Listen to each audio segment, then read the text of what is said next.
Break के बाद रुक करेंगे यूपी बुलेटिन की ओर, जिसमें बात करेंगे जौनपुर की, जहां अंबेडकर जयंती के अवसर पर मछली शहर की सपा सांसद प्रिया सरोज ने महत्वपूर्ण बयान दिया। साथ ही बात करेंगे ललितपुर की, जहां डॉक्टर भीमराव अंबेडकर की जयंती बड़े ही हर्ष और उल्लास के साथ मनाई गई। आगे बात करेंगे संत कबीरनगर की, जहां डॉक्टर भीमराव अंबेडकर की जयंती के अवसर पर प्रतिनिधि मंडल ने बाबा साहब की प्रतिमा पर माल्यार्पण एवं श्रद्धा सुमन अर्पित किए। ऐसी तमाम खबरों पर विस्तार से होगी चर्चा। जौनपुर में जफराबाद नगर पंचायत में डॉक्टर भीमराव अंबेडकर की जयंती पर मछली शहर की सपा सांसद प्रिया सरोज ने महत्वपूर्ण बयान दिया। उन्होंने कहा कि संविधान की रक्षा से ही देश की रक्षा संभव है। सांसद ने कहा कि बाबा साहेब की वजह से हर पिछड़ा वर्ग सम्मान से जीवन जी रहा है। उन्होंने कहा कि कुछ ताकतें नफरत फैला रही हैं, लेकिन हमें मोहब्बत फैलानी है और संविधान के मार्ग पर चलना है। हरीश मिश्रा पर हुए हमले के संदर्भ में उन्होंने कहा कि हर व्यक्ति को अपनी बात कहने का अधिकार है। उन्होंने कहा कि जीरो टॉलरेंस और कानून व्यवस्था की बात करने वाली सरकार में ऐसी घटनाएं हो रही हैं। उन्होंने स्पष्ट किया कि विरोध शांतिपूर्ण तरीके से किया जा सकता है। वहीं कार्यक्रम के आयोजन में चेयरमैन प्रतिनिधि डॉक्टर सरफराज खान ने आए हुए अतिथियों का आभार जताया। इस मौके पर योगेंद्र निषाद, ओवैस खान, अवध नारायण, जगत नारायण आदि लोग मौजूद रहे। आज हर बैकवर्ड मान सम्मान से जी रहा है। मैं यही कहूँगी कि जो अभी हमारे देश में जो हालचाल चल रहा है, यही कहूँगी हम सब का अगर देश का संविधान बचा रहेगा तो हम भी बचे रहेंगे, हमारा मान सम्मान बचा रहेगा। लेकिन जो कुछ ताकतें हैं नफरत फैला रही हैं, हम सबको उससे मोहब्बत फैलाना है और संविधान को लेकर आगे चलना है। जो बनारस में हरीश मिश्रा पर वार किया गया है, क्या कहेंगे, किस तरह से देख रहे हैं? देखिए, जो वार किया जा रहा है, हर व्यक्ति को बोलने का अधिकार, हर व्यक्ति को अपनी बात रखने का अधिकार है। और मुझे लगता है ये जीरो टॉलरेंस और जो लॉ एंड ऑर्डर की बात उसी सरकार में स्टेट में हो रहा है। तो मुझे लगता है ये कोई तरीका नहीं होता विरोध करने का। आप पीसफुली विरोध कर सकते हैं, आप स्ट्राइक पे जा सकते हैं, बट किसी को हमला करना, अपने हाथ में कानून लेना एक गलत चीज़ है। आप संप्रति देश की युवा सांसद हैं, क्या अनुभव करती हैं सदन को लेकर? देखिए, हमने अनुभव ये किया है कि सदन एक ऐसी जगह है जहाँ बहुत ही मुझे गर्व होता है कि मैं दलित सांसद बैठी हूँ वहाँ पे। और मेरा जो कर्तव्य यही है कि जो पिछड़े दलित बैकवर्ड है उनकी आवाज़ बनना। और क्योंकि मैं युवा हूँ तो हमेशा युवाओं के मुद्दों को आगे रखती हूँ और जब मुझे मौका मिलेगा संविधान के लिए हमेशा खड़ी रहना चाहूँगी। अपने क्षेत्र के युवाओं के लिए क्या क्या योजना कुछ नया बनाई है? देखिए, सरकार तो हमारी है नहीं, लेकिन हमारे पास जो पावर में है, जो हम कर सकते हैं वही कर सकते हैं। हम इशू रेज कर सकते हैं पार्लियामेंट में लगातार, चाहे भर्ती की हो, चाहे कोई भी इशू, लोकल इशू, चाहे काशी द्वार हो, चाहे भर्ती का हो, चाहे रेलवे ट्रैक ओवरक्रॉस ब्रिज का हो, सारी इशूज़ में रेज करती हूँ पार्लियामेंट में। जौनपुर से सीनू संवाददाता मोहम्मद जावेद की रिपोर्ट।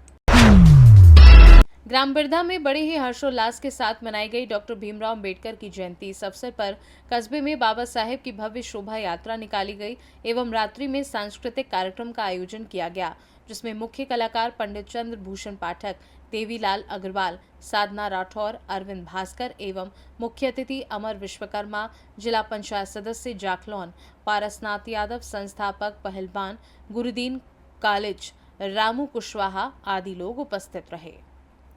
ललितपुर से सीनू संवाददाता जितेंद्र सिंह पवार की रिपोर्ट।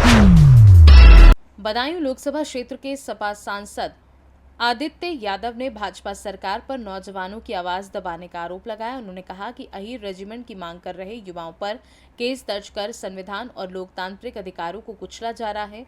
यादव समाज द्वारा ये मांग लंबे समय से की जा रही है, लेकिन सरकार युवाओं की भावनाओं को अनदेखा कर रही है। सोमवार को अंबेडकर जयंती के अवसर पर बबराला नगर में स्थित अंबेडकर पार्क में डॉक्टर भीमराव अंबेडकर की प्रतिमा पर माल्या अर्पण करने के बाद सी न्यूज से खास बातचीत में सांसद आदित्य यादव ने कहा कि अग्निवीर योजना के खिलाफ देश भर में नौजवान प्रदर्शन कर रहे हैं, लेकिन सरकार उनकी आवाज सुनने के बजाय उन्हें कुचलने में लगी है। उन्होंने कहा, लोकतांत्रिक आज़ादी के तहत अहीर रेजिमेंट की मांग कर रहे युवाओं पर मुकदमे दर्ज किए जा रहे हैं, जो पूरी तरह से राजनीतिक द्वेष से प्रेरित है। मुकदमा कोई बड़ी बात नहीं है, जरूरत पड़ी तो समाजवादी जेल जाने से भी पीछे नहीं हटेगी। कार्यक्रम में विधायक राम खिलाड़ी यादव, विधानसभा क्षेत्र अध्यक्ष अमित यादव, अखिलेश यादव, लड्डन कादरी, नवनीत यादव, केपी यादव आदि लोग व कार्यकर्ता उपस्थित रहे।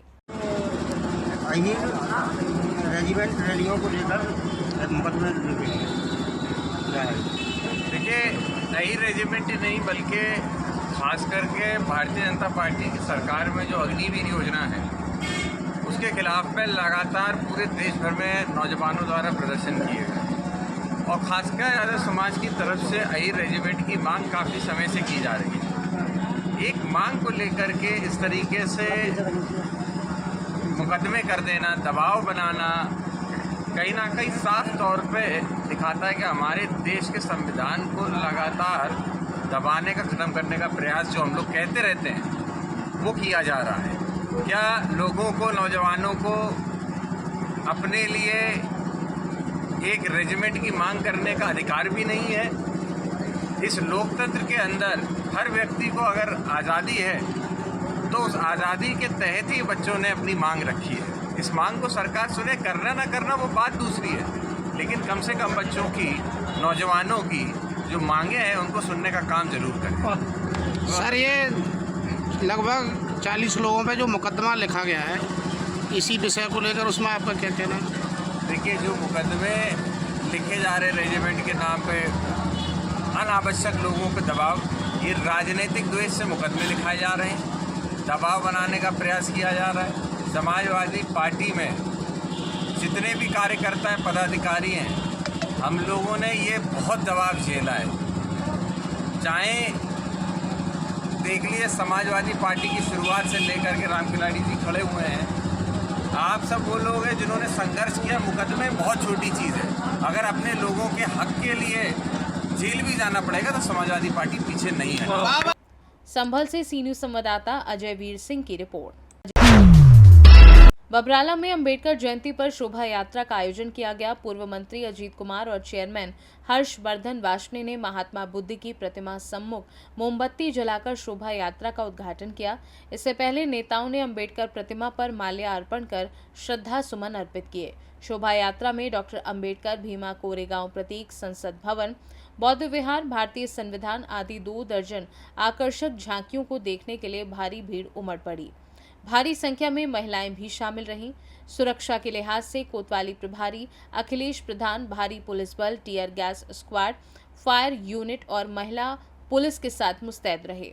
आयोजन में चुन्नीलाल सेक्रेटरी लटूरी सिंह, सत्यवीर आनंद, रामोतार मेंबर सोरन सिंह आदि तमाम लोग मौजूद रहे और संविधान निर्माता डॉक्टर भीमराव अंबेडकर की जन्म जयंती धूमधाम से मनाई। शोभा यात्रा में स्वचालित सुसज्जित झांकियां आकर्षण का केंद्र रहीं। संभल से सी न्यूज़ संवाददाता अजय वीर सिंह की रिपोर्ट। बाबा साहेब डॉक्टर भीमराव अंबेडकर जी की जयंती के अवसर पर हकीमपुर के प्रधान राणा सिंह ने प्रशासन की निगरानी में जुलूस निकाला और स्थापित बाबा साहब की प्रतिमा पर माल्यार्पण एवं श्रद्धा सुमन अर्पित किए और नमन किया। अपने संबोधन में राणा सिंह ने कहा कि डॉक्टर भीमराव अंबेडकर ने संविधान की रचना कर इस देश के नौजवानों सहित सभी नागरिकों को उनके उज्जवल भविष्य एवं उन्नति के लिए समानता का अधिकार दिलाया। उन्होंने भारत के संविधान की रचना में बाबा साहब की भूमिका एवं समर्पण की याद दिलाते हुए कहा कि हम सभी को संविधान का सम्मान एवं उसे निहित कानूनों का पालन करना चाहिए। संत कबीर नगर से सी न्यूज़ संवाददाता रमेश चंद्र की रिपोर्ट। बाबा साहब डॉक्टर भीमराव अंबेडकर की जयंती के अवसर पर रिंकूमणि नगर पंचायत हैसर बाजार धनगटा अध्यक्ष एवं प्रतिनिधि नीलमणि ने मलौली और हरेवा सुरैना कटिया वेहरा दाड़ी में स्थापित बाबा साहब की प्रतिमा पर माल्यार्पण एवं श्रद्धा सुमन अर्पित करते हुए नमन किया। अपने संबोधन में कहा कि डॉक्टर भीमराव अंबेडकर ने संविधान की रचना कर इस देश के नौजवानों सहित सभी नागरिकों को उनके उज्जवल भविष्य एवं उन्नति के लिए समानता का अधिकार दिलाया। उन्होंने भारत के संविधान की रचना में बाबा साहब की भूमिका एवं समर्पण की याद दिलाते हुए कहा कि हम सभी को संविधान का सम्मान एवं उसमें निहित कानूनों का पालन करना चाहिए। आज का दिन देश के लिए बाबा साहब के त्याग को याद करने का दिन है। नीलमणि ने डॉक्टर भीमराव अंबेडकर की 134वीं जयंती पर धनगटा विधानसभा 314 के मुख्य चौराहे पर स्टॉल लगाकर अपने सैकड़ों कार्यकर्ताओं को आने जाने वाले यात्रीगण को जलपान करवाते नजर आए। संत कबीर नगर से सी न्यूज़ संवाददाता रमेश चंद की रिपोर्ट। यूपी बुलेटिन में बस इतना ही। देश दुनिया की बाकी खबरों को जानने के लिए आप देखते रहिए सी न्यूज़ भारत।